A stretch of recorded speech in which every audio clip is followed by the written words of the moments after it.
Oh, lovely. Hello, everybody. lots. Welcome to World of Pets podcast. We appreciate you being here this evening.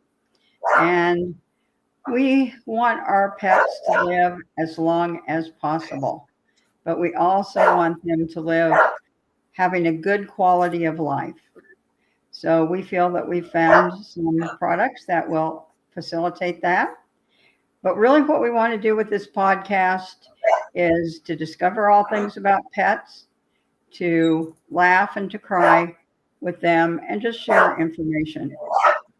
So, debspets.com is the site where you can go to learn about those products.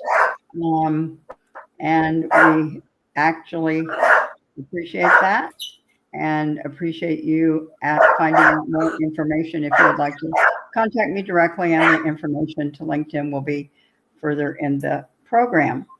This evening's guest is Peggy Smith, and Peggy has a podcast called The Holistic Nurse. But what we're going to talk about tonight is, Peggy is a rock star because she fosters pets that are not adoptable. So when Peggy takes in a pet as a foster, she knows that essentially she's going to have them until they pass away in this world. So the first thing, it may seem a little odd, but it's a question I wanted to make sure we got answered, is doing CPR on birds. Because she mentioned that to me, and I just thought that's something that I had never thought of, because Peggy does have birds, she has cats, she has dogs, and maybe some other animals I don't even know about. No, I don't do animals that eat animals. Come on, step up. Okay. Well, this is Fred. Fred is about almost 70 years old. His life expectancy is 100 years.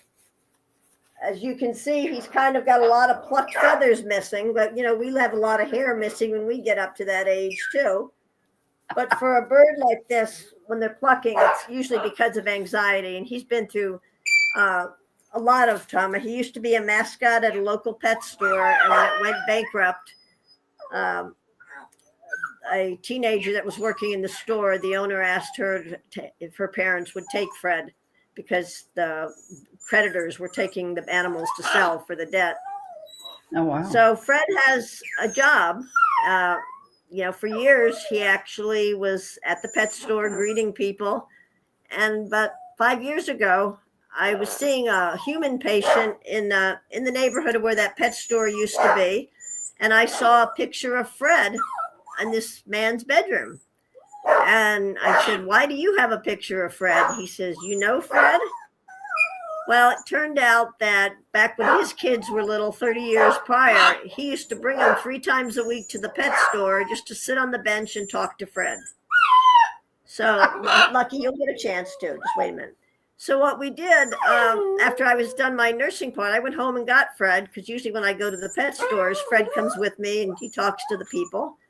And as soon as he went in their house, he recognized the man who's now 30 years older.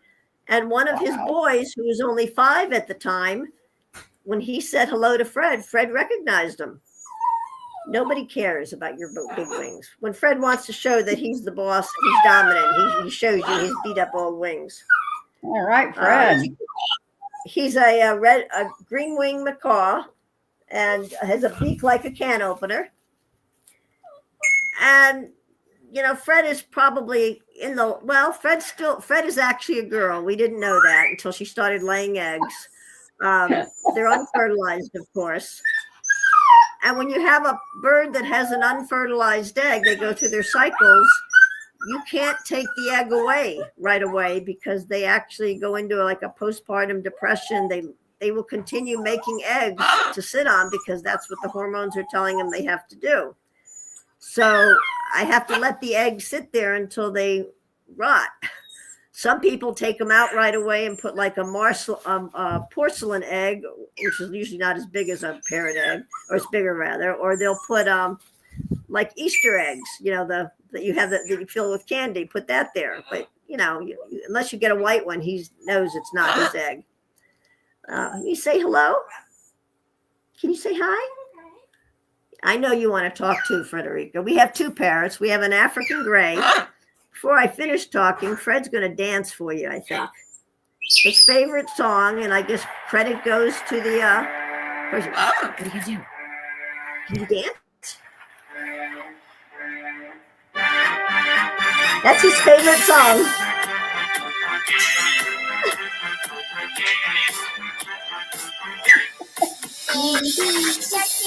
That's his favorite song. No matter what he's doing, if I put that on, he starts dancing. Yes, you're a good girl, Frederica. Way to go, Fred. Say hi. Say hi.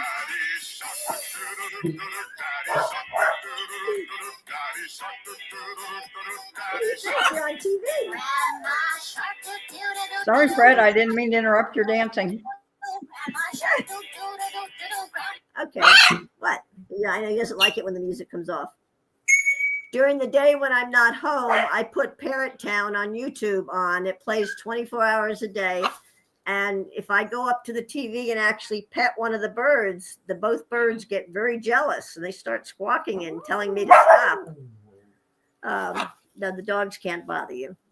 Obviously, when you have a multi-pet, multi-species, and they're not all friendly in nature, you have to be careful. You see sometimes videos, a lot of times the Oriental videos will have the cat playing with the parakeet and all. I mean, they're natural enemies, and I don't care how closely you watch them. The cat's only waiting for you to leave the room, I'm sure. And what? So, Peggy, Yeah.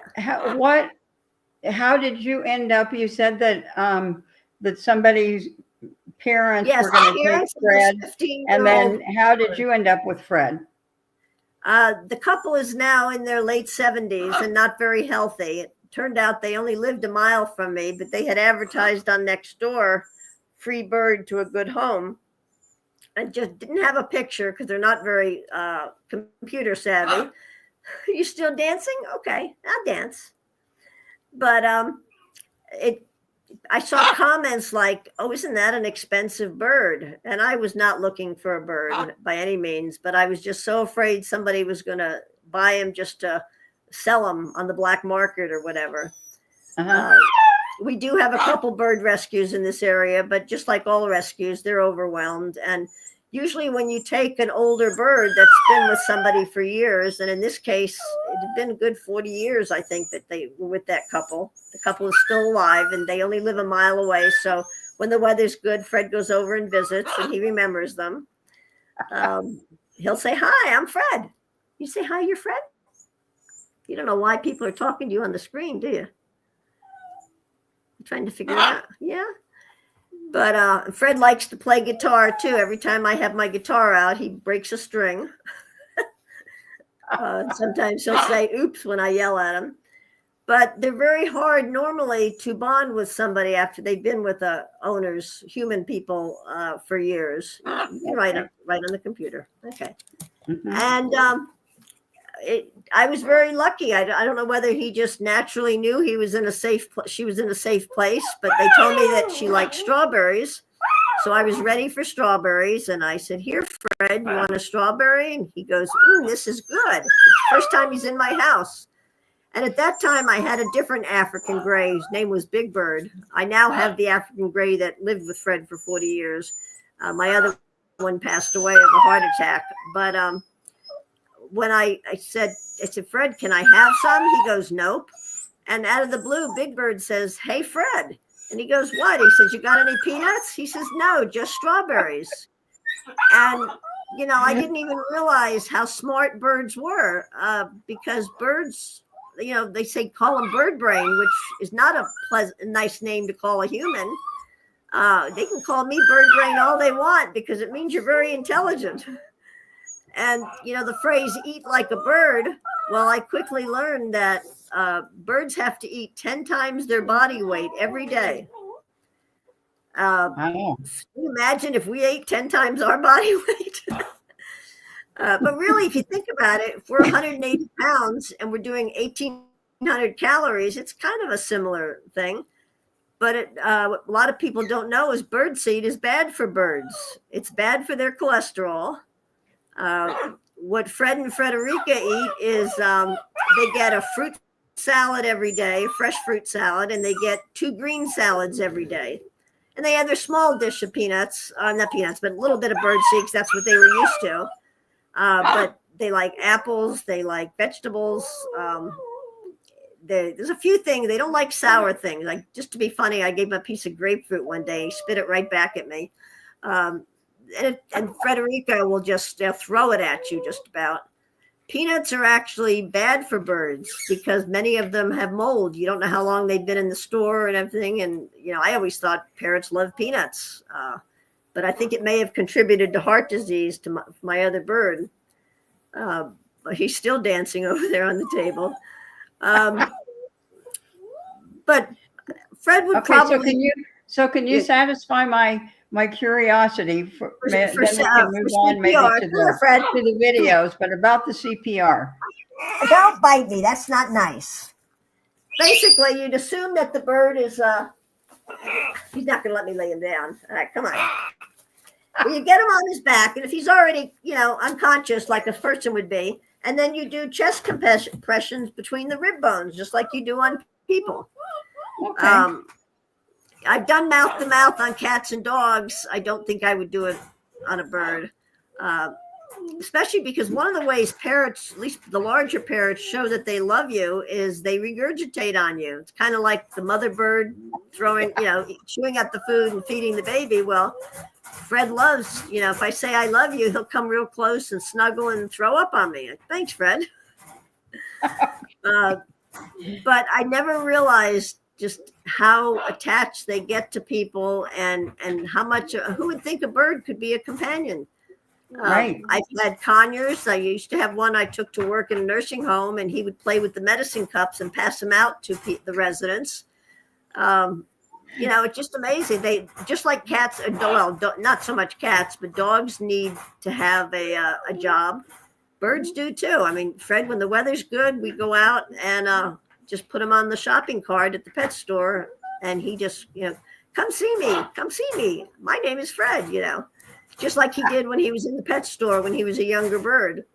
Right. So, he's one of the special ones that I have, and he's here for life. Now, most people don't realize when you get a parrot, and everybody wants a baby parrot so they can teach it how to talk. My African gray lives, if they're healthy, about 70 years, and Fred's breed lives 100. So you basically have to plan for them in your estate. Make sure that the rescues are full of people that died that didn't plan. And Fred does not curse. He was always in a nice, clean home, good environment.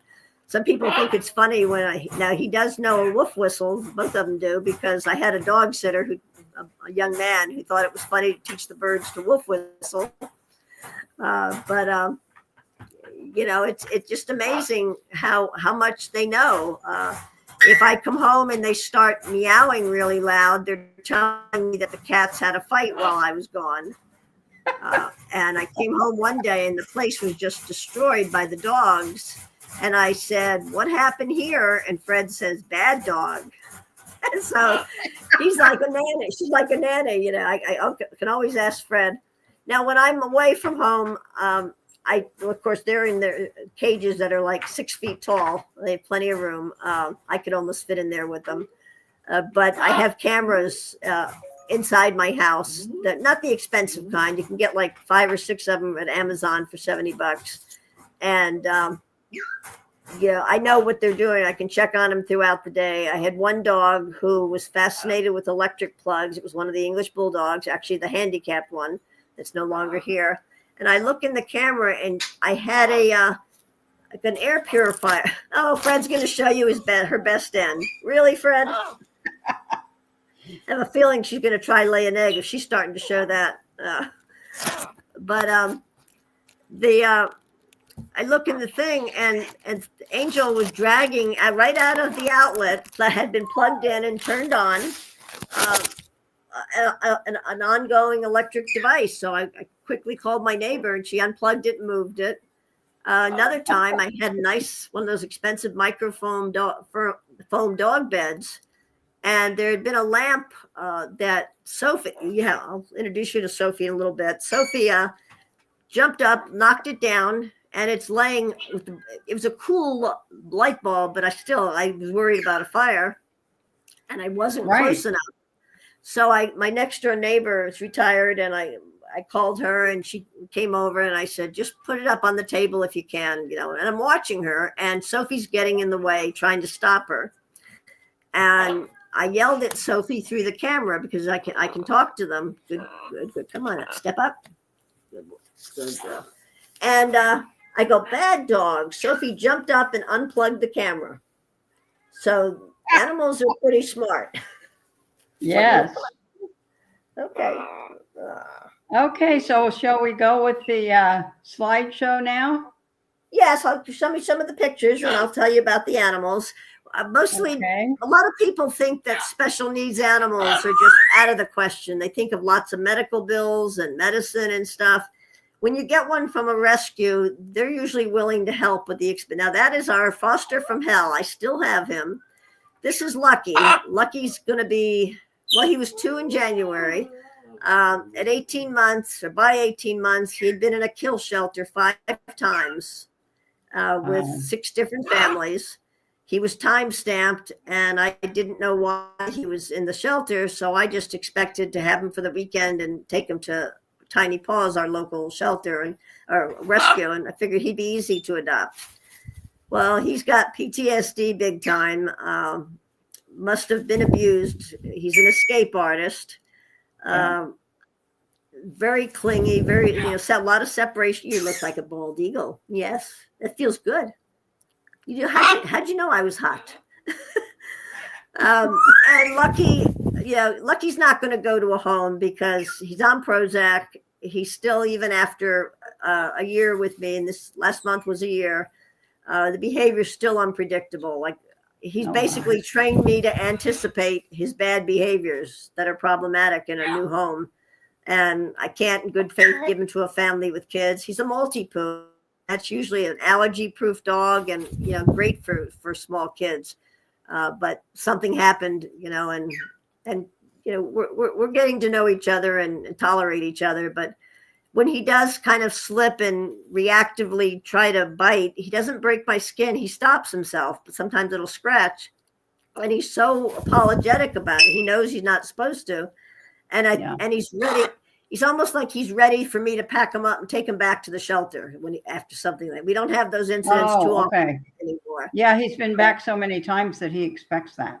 He expects, and I kind of get that, because I was in an orphanage as a young child myself, and in foster homes, and I was a hard to place child, and was always getting sent back to the orphanage. So I get it, and. What I might like to do when his behaviors are finally under control and he passes, hi, am I not talking to you? I would like to train him to be a therapy dog and visit patients. I think he would be good at that, but it's going to be a slow road. Yeah. And who do we have next? This is Charlie. That's actually my memorial picture of Charlie. Charlie was 16 and a half when he died. He's a Bichon. Bichon is French for clown dog. And I was working as a high school student, school nurse at the time. And when I got him, he was actually only 6 weeks old. One of the teachers had a litter, and she gave him to me. There really wasn't such a thing 20 years ago about therapy dogs, but I told the principal at 6 weeks, this little ball of cotton, I couldn't leave him at home. I said, this is a therapy dog, and he has to come to school with me every day. And the principal believed me. And what happened was, his name is actually, it was an inner city school. The students that would come to my office named him, and it was Charles of, he had like 15 names, some rapper. I don't know the rest of the names. I just called him Charlie. He died of heart failure at the end and actually had a stroke. And animals get the same illnesses that we do.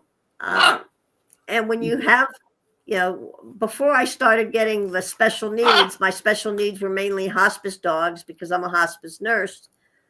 But even the ones that I had one that I only expected to have for a couple weeks. She lived with me for 10 months. She was blind. It was a purebred poodle. But once she was blind and incontinent, she was just, sent to the shelter to die. My rescue picked her up and I fostered her as a hospice dog. And that didn't mean that she didn't get medical care because they all got medical care. Even Fred has to go to the vet twice a year for blood work, and gets weighed. He gets his beak and his wings clipped so that he doesn't fly away. I mean, he's due for that now. And they use a Dremel saw to do his toenails and his beak. And both of the birds, it's hysterical. The vet turns the Dremel saw on and they both start making the Dremel saw noise. She stops it and the saw's still going because the bird's been doing it for so many years that they're used to it. And, they don't seem to mind. Will you stop plucking your feathers? Yeah. So who do we have next in the pictures here? Okay. Buddy was a dog. I guess he was 13 when I got him. He had pemphigus, which is an autoimmune disorder. He had been on prednisone most of his 13 years, and finally the owners just took him to the shelter. They figured 13's enough, get rid of him. I actually got him off of prednisone by changing his diet and doing some holistic things. We weaned it off with the vet's help and everything. So his last 2 years wasn't on prednisone. But he also had a stroke at the end, like, wobbling, walking sideways, left side was, flaccid like a person. He loved balls. He was like psychotic with balls. And if we went to the dog park, because of it, he's a Jack Russell Terrier mix. And he'd go under the great big Labradors and big dogs at the park, scoop up they would go pick up a ball and Buddy's already under their belly, getting the ball and running away. And the big dog's like, where'd it go? But he was a pleasure. I only had him 3 years, but he was a real big pleasure. Who's next? This is Piglet. Piglet is still with me. Piglet is now 8 years old. She was born deaf. She's what they call a double merle. She's a hairless dog, but has very fine hair. And amazingly, hairless dogs do shed, and you can be allergic to a hairless dog. But she is allergic to herself. She's allergic to everything, grass. She has to be special diets, which took a while to figure out what it was. I actually cook for everybody, including the birds. They get birdie cake that I make and freeze. But Piglet looked like a pig when she was a puppy. And one of the pictures I have is her as a puppy. You can see when you have a deaf dog, she knows sign language, but she doesn't know how obnoxious her sound is when she barks or cries. And it's a high-pitched shrill, very annoying. But she can't hear it, so she doesn't know. Right. Now, one of the devices I use for behavior is this. It's called a Bark Buddy. They're on the internet. The brand name is actually like $60, but the generic ones work just as well, and they're anywhere for $8 to $20. But when you hit it, it's got a laser light and it's like the invisible whistle. And I pushed it while she was asleep and her ears twitched. So I think on a very high frequency, she does hear. Didn't wake her up or anything, but she did hear. Who's next? And Piglet is such a sweetheart, just a cuddle dog. There's Fred sitting in my neighbor's tree in the summertime. He loves the tree. He doesn't fly because his wings are. Look, Fred. There's Fred. How did he get up there? I reached him and put him on a lower branch. It's like a wisteria tree or something. It's not very tall. And only once did he go up really high, and then I had to get like a broomstick and all right, step up. And he kept saying no, but he finally did it. You're a good girl. Yeah. This is Tippy. Tippy was my father's dog. It's a Shih Tzu Lhasa Apso mix. He had a seizure disorder. And one of the biggest problems with elderly people and small dogs and cats, the biggest reason they fall and break their their hips or whatever is because they trip over small dogs. Well, I Right. was visiting my father in South Carolina about 10 years ago, and while we were eating, Tippy had a seizure. And I said to my father, what's wrong with Tippy? How often does he do that? Oh, only once or twice a year, my father said. He was up there, almost 90. It turned out in the week that we were there, I witnessed like 30 seizures. Oh, wow. So when my father moved into a nursing home the last year of his life, we took Tippy, and he was on seizure meds. And he actually came to Pennsylvania. He lived another 5 years after my father. He was also 16 when he died, but the only medications he needed was the seizure meds. Hi. Wow. Next. Okay. Who's next? Oh, there we go. This is Big Bird. That was my first African gray. I actually had her as I got her at 12 weeks. She was hand fed by a breeder in South Carolina. And it's funny, when I brought her home, I didn't tell my husband I was doing this, and I had it in a cat carrier, and I put it on the kitchen counter, and he goes, it's a goddamn vulture. I'm not touching that. And by Halloween, he was a pirate, and he had Big Bird on his shoulder. So they're just, these birds are so lovable, and they really love human contact. I'm talking about you. Yes. Okay. And there's Fred again. Fred's always in the pictures. He loves me. Yeah, Fred, you're popular. Okay. There's a piglet here. In this dog stroller is Lena, who is a Chihuahua, one of the absolute most precious rescues I've ever had. About 8 years ago, Lena was hit by a car, we're guessing. They found her crawling along the highway. It was amazing she was alive, but every bone just about was broken. She was paralyzed, dragging her legs. They found her, a rescue adopted her, got her care. Her first foster mom, who's now almost 80, but was afraid if something happened to her, it'd be hard to place Lena. So I had Lena for the last 3 years. Lena was in a wheelchair. She used to go visit nursing homes. She would go to the great room where everybody sits around the windows, and somebody would say, look at the dog in a wheelchair. And she would hear them and just go over and sit and wait to be petted. She loved that job. The bottom corner, down here, we actually entered Lena a couple years ago in the Cadbury Bunny contest. And even with her big ears, one of the rules was you had to have artificial ears. And so we have pictures, floppy ears, up ears, one without her ears. In her wheelchair, we put lights on her wheelchair and Easter eggs. And she didn't win. A cat won that year. Up in the crate, this behind here is Saturday. Saturday had just discovered the birds, and that was just a picture I couldn't resist. That is Saturday with her sister, Angel. Angel and Lena both passed away. They crossed over this summer. Angel was born with spina bifida. And the breeder, because she wasn't saleable, was going to euthanize her at like 12 weeks, actually at 3 weeks. And the Fred's owners knew them because they had English bulldogs from that breeder. And she called me because I've had other English bulldogs with spina bifida. And I took Angel when she was I think 16 weeks, old enough to be away from her mother. And a year later, the breeder was going to have another litter with the same two parents. There's 18 or 19 of them born the same. Don't bite. That's not nice. Say you're sorry. So I was babysitting Saturday, and it turned out to be such good therapy for Angel, and they were bonded from day one. I found out from early pictures I had. So Saturday is still with me. Will be with me forever. Interesting, Saturday, Angel, and Lucky all have the same birthday. It's January 5th, 2022. Oh, my gosh. So I just felt that's not a coincidence. They were meant to be here.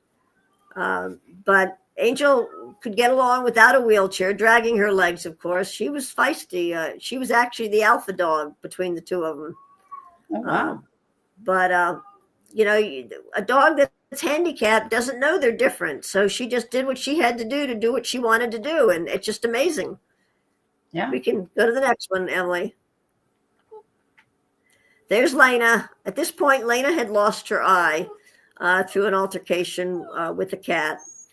She's wearing her Wonder Woman dress. If she didn't wear her nurse dress at the nursing home, she would wear a Wonder Woman dress. And Easter time, she had New Year's Eve, she had an black evening gown, and she had different outfits for different times of the year. She loved to dress up.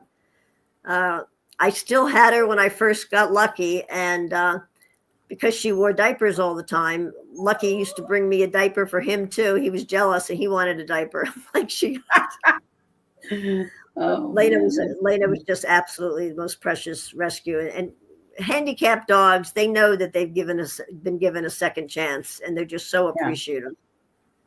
Yes. Oops, you weren't supposed to get that picture. Sorry. Okay, this is Sophie. Sophie's still here with me. I got her at 8 months. She was her owner was the number 5 death in Philadelphia for COVID. Her mother also had kidney cancer, renal cancer, but COVID is what finally, she'd been fighting the cancer for years, but COVID just, finished the game. And I had promised her that I would find a good home for Sophie. I wasn't looking to add, I think I had like 6 dogs at that point. But nobody was, adopting during COVID. And I realized after 9 months that not only was Sophie still here, but she really didn't have very good manners. So I said, well, you live here, you got to follow the rules. Sophie is a drama queen. Turns out she's the one that knocked the lamp over and then unplugged the camera. I took her with me when we first went to meet Lena, but we weren't taking Lena home. And she saw how much attention Lena got dragging her legs. So we came home and Sophie starts dragging her hind legs just like Lena. She has a torn ACL that's been confirmed by the vet. But while I was deciding surgery or a brace, I discovered she runs faster than I do. So she doesn't seem to be stopping her. Yeah. And one thing that people don't realize is available, and it's not very costly. There are animal physical therapists sites that do underwater treadmills, acupuncture, just chiropractic, and regular physical therapy. And as Sophie gets older, she's probably going to have arthritis in that leg, and we'll go for physical therapy and stuff, and acupuncture. But right now, she runs faster and walks better than I do. Okay, who's next? Oh, Fred went to the Boy Scout meeting. He was just sitting there. He saw a camera and had to come over. He was helping the Boy Scouts. Excellent. He said it's very important when for the animals to feel like they have a job, whether it's to take care of their owner or do something else, Okay, next one. This is the book that has an entire chapter devoted to Lena. Kimberly Palmucci heard about Lena on national news somehow when she first had her accident. And she wrote this book to tell people that you can rescue, handicapped animals, or, why rescues are so important. And each chapter is devoted to a different rescue that she's met in her path. A couple years take to write the book.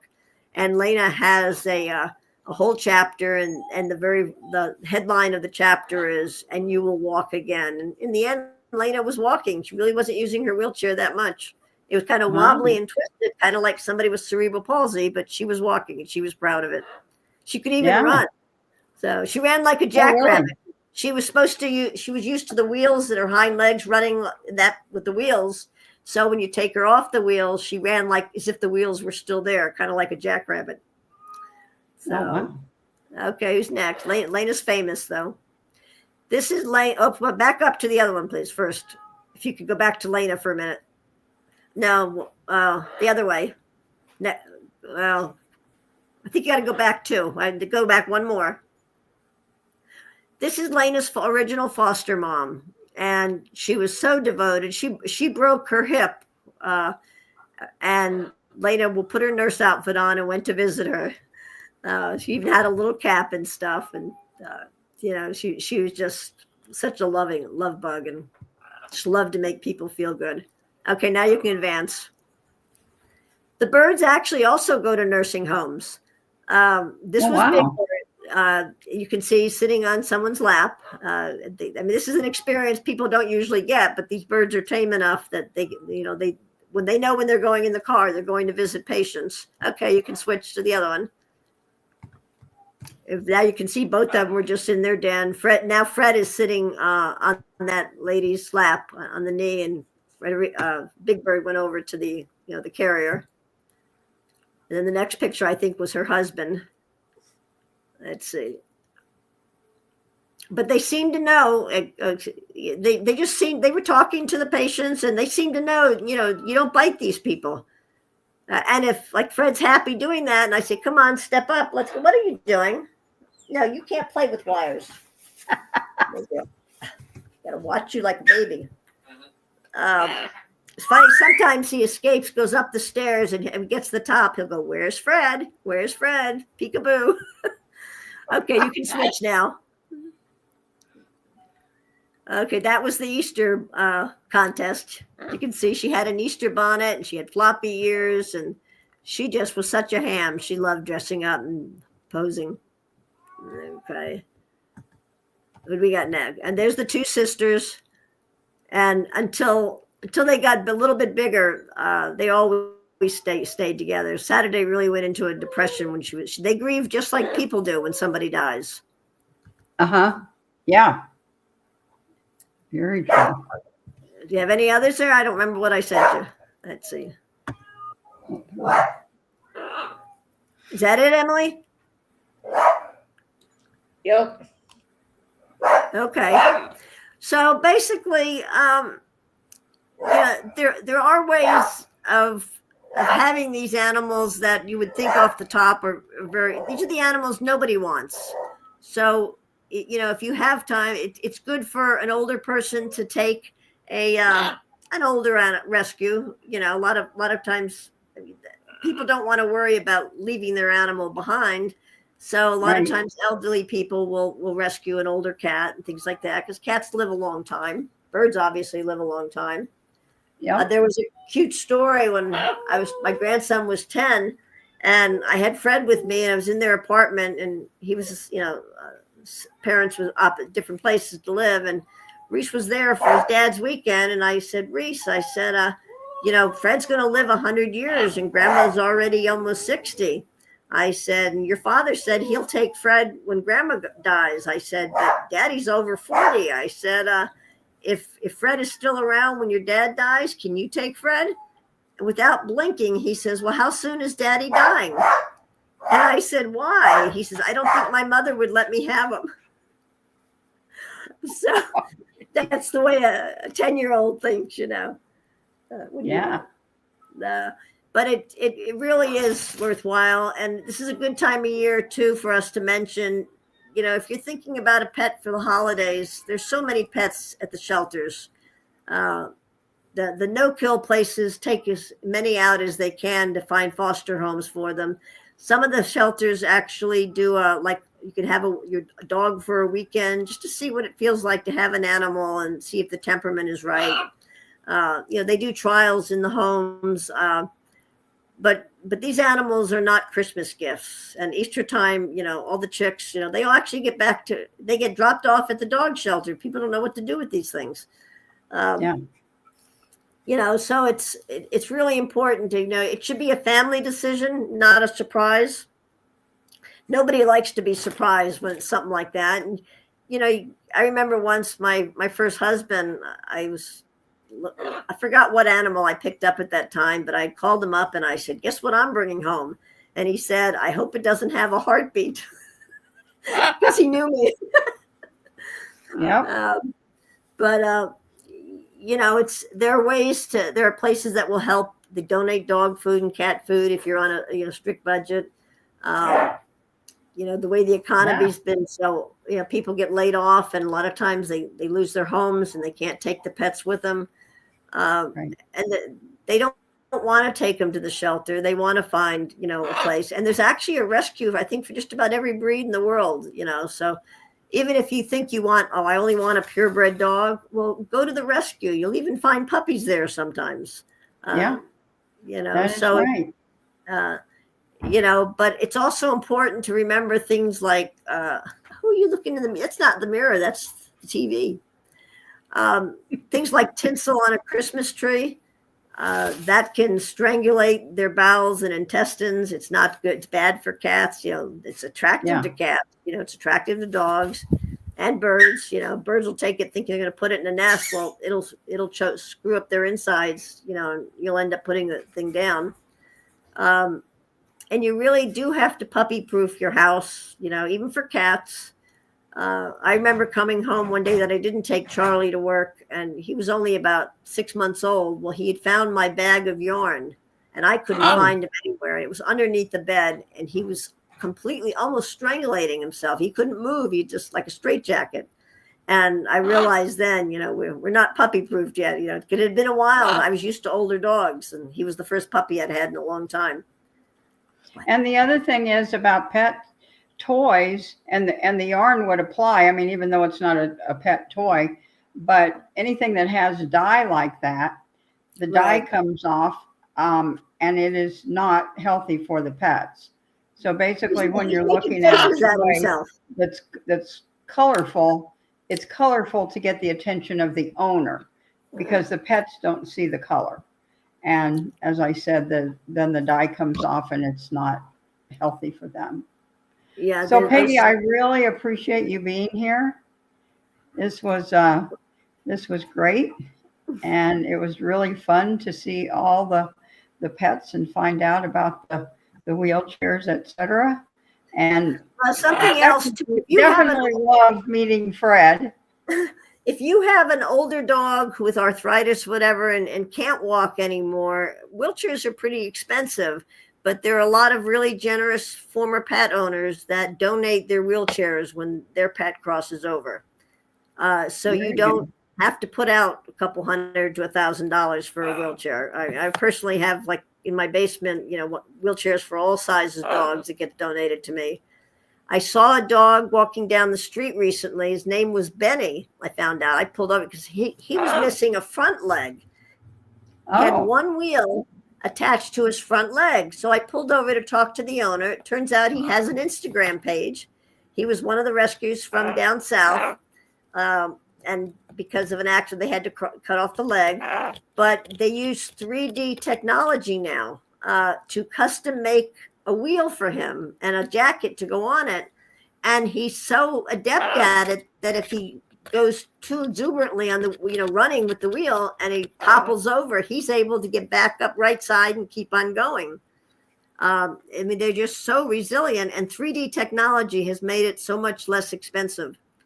Like if you go to the dentist now and you need, a mold for your mouth, they do it with 3D technology now and a laser taking a picture of it. It's amazing that they can do that. Fred actually has suspenders and a little pad you put on when he goes visiting people so he doesn't poop everywhere. The nursing home that we also go to, they have one of those pygmy donkeys or pygmy horses that come in, and they have sneakers on them and a bag behind the tail, and the residents just love it. It helps connect them. You have to be careful. Sometimes some Alzheimer patients, you don't know how they're going to react, but usually it's not a negative thing, but sometimes it could frighten them. But there's just so many.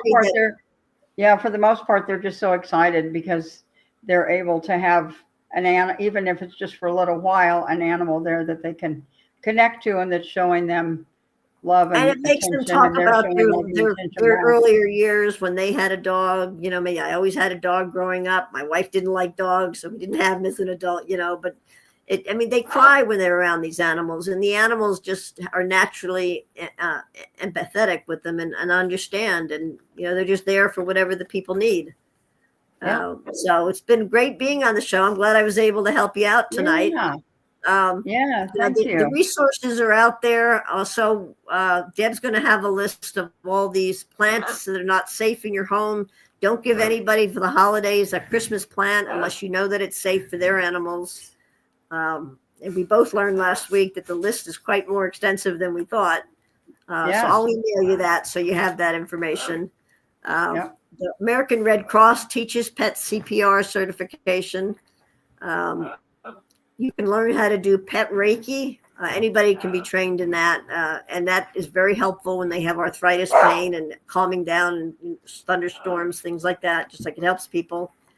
There's a lot of things you can do for your animals, and it's also you are what you eat. So pay attention to what you're feeding them, and Deb's products are very healthy, Right. and does a lot of the research. That I mean, who would have thought a bird has to eat 10 times its body weight? Sometimes Right. we have to.